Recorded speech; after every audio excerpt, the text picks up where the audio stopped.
Yes, to get started, it's the most important thing is to make sure that voters vote. So you want to get lists of possible voters from the campaigns.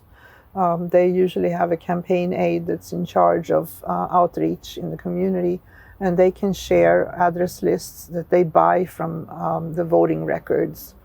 And we then shred the lists after we are done with them because they're confidential. Another way is to use your smartphone to look up legislators, what committee are they on, and then the address to that legislator on that committee.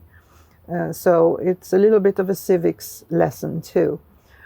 In order to finance it, we have actually been saying, look, it should not be that you have to pay to come to our group, and those that want to pay can pay. So we basically just have a little tin can where we collect a little bit of cash every now and then, and we're not really policing that, or we don't have a treasurer. But when we are out of stamps, then we collect money. And usually, I mean, a postcard is 35 cents right now, and it has been for a long time, actually. It has not gone up.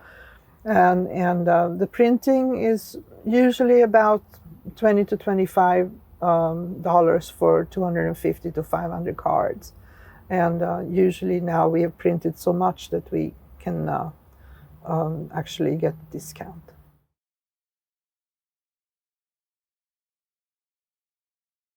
Usually the images, either we have taken photographs ourselves, or we have made graphics ourselves, or we take stock photos that we can find on the internet.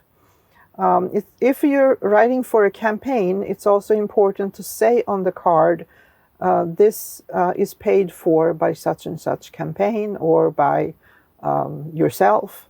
It should say who it's paid for, by whom, if it's a political campaign you're writing for. That's the law in Virginia.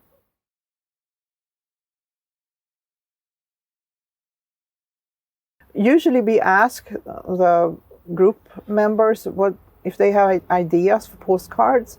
For instance, when the earthquake was in Puerto Rico, people wanted to have a Puerto Rico card and to remind legislators that they need to release funds for helping Puerto Rico.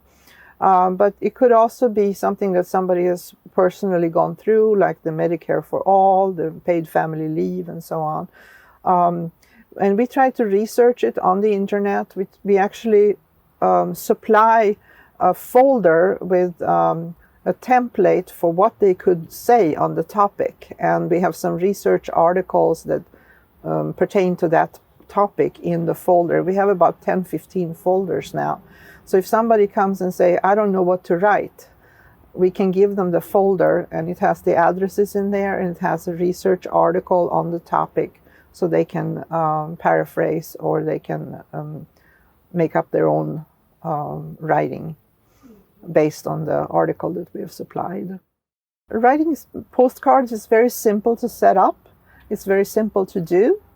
And it's very powerful, and you feel like you really have an impact when you can express something on the card, send it directly to the legislator or to the voter, and they will take note of what is your issue.